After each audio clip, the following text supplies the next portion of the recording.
Hi there, my name's Johnny Cords, and I've just got back from playing Tony Hawk's Pro Skater 1 and 2, the remastered version.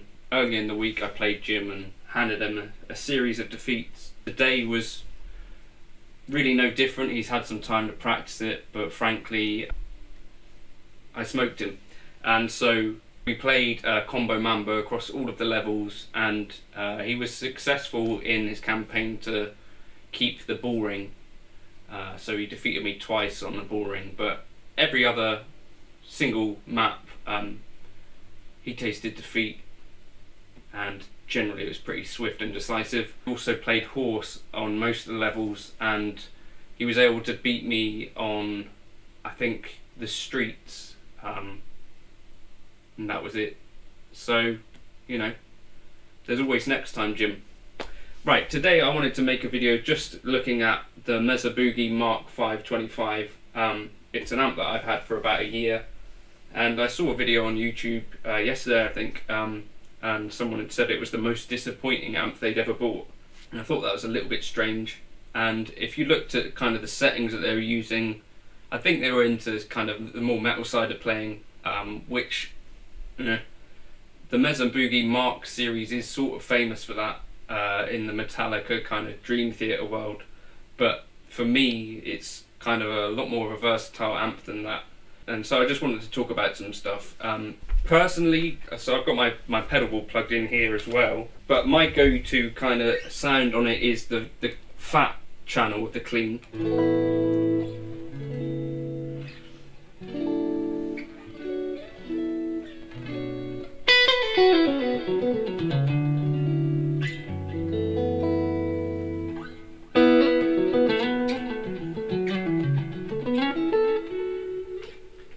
So a really kind of nice Fendery kind of clean tone, and I have the gain here set to about 10 o'clock, treble just backed off from 12, and mids just over 12. The bass I've got dialed back to about 10, presence is at about 10, and the master volume you set obviously wherever you need it.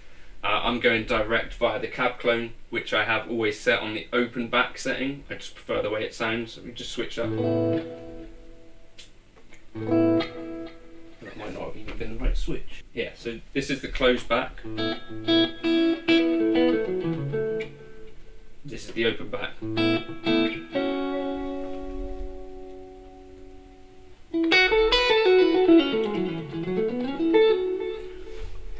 So for me, a really nice clean tone.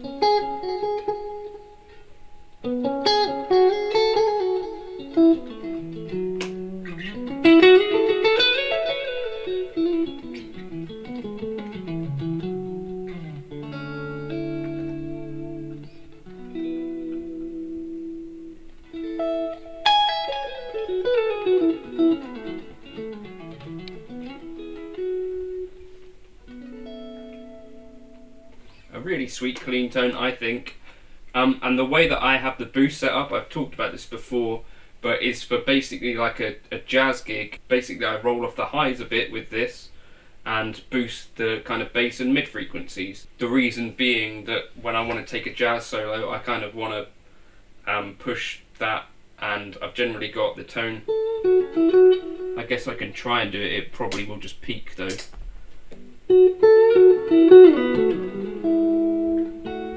So it's basically just fattening up the thing.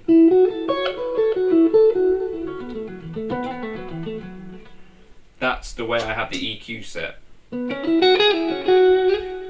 So it gets rid of some of the sparkle and basically just gives me a bit more level. That's how I use it. It's not the traditional way that you'll see people use this EQ, but I think if you're not a metal person, there's quite a lot of possibilities with this EQ. You often will see like the Mesa V, the classic kind of mid-scooped thing.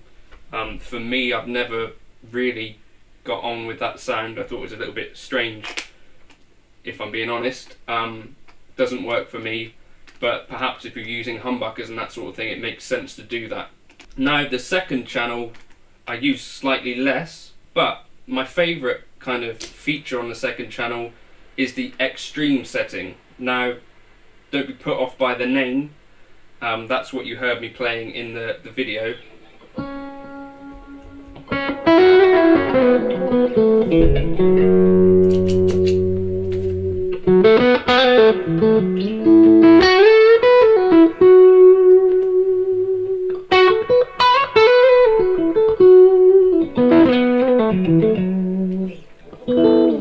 I think this setting essentially reduces kind of the negative feedback, and as I understand it, this is like a slightly less present channel. So the way that I use it is like that with the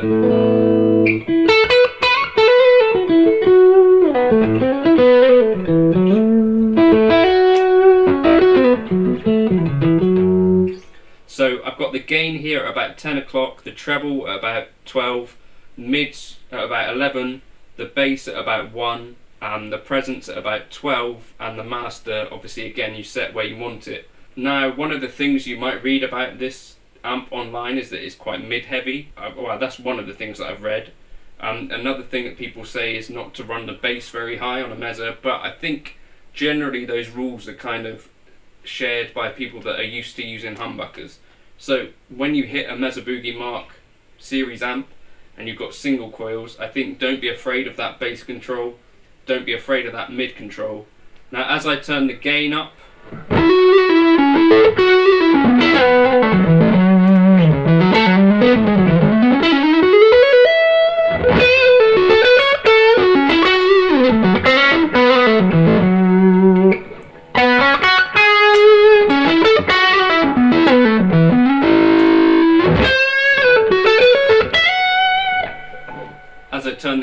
I get more of that kind of, I think of it sort of as a dumbly kind of tone.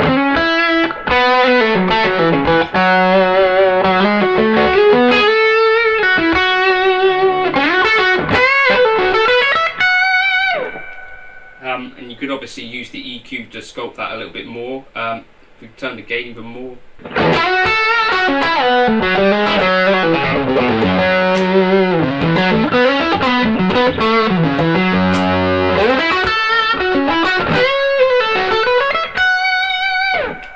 If I put on a tiny bit of delay, I think, if I can without it.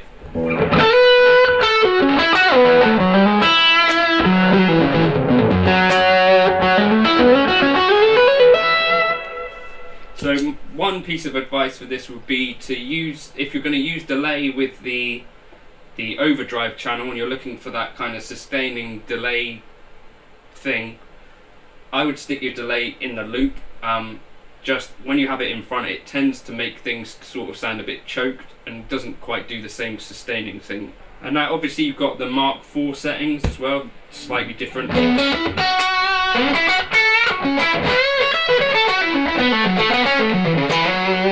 Or the Mark II.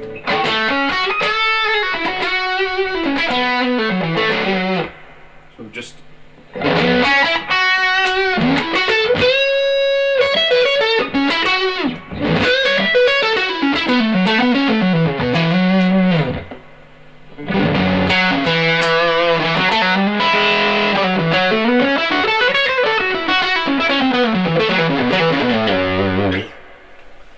so it's got plenty of gain, I think, for what I would use it for, but if you were doing kind of the metal thing, I guess you'd want to tighten things up with like a tube screamer maybe, so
So for me, plenty of gain and can do that stuff. I think through the cab clone it's a little bit difficult to kind of get the djenty thing going on.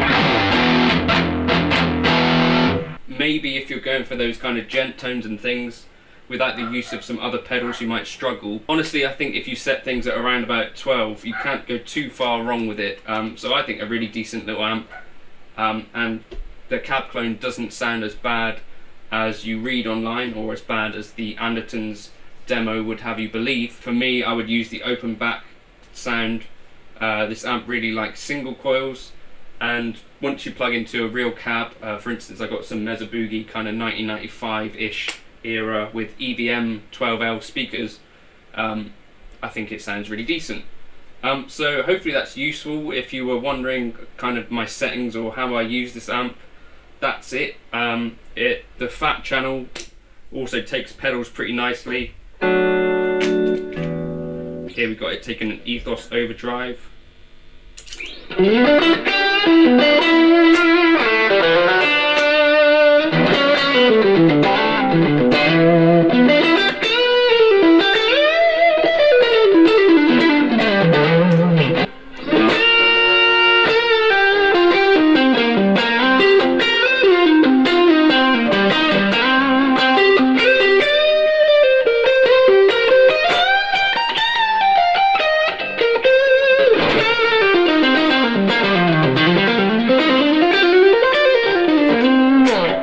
So yeah, that's how I use it.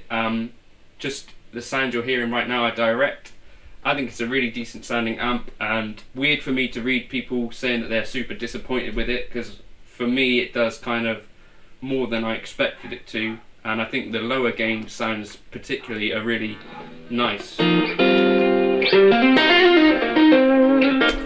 But yeah, let me know your thoughts in the comments. Maybe you have one of these, maybe you don't. Maybe you want to try out some of those settings. Hopefully this was an interesting video. If you could like and subscribe, that would really help out. And let me know if you've got any questions. Thank you for watching.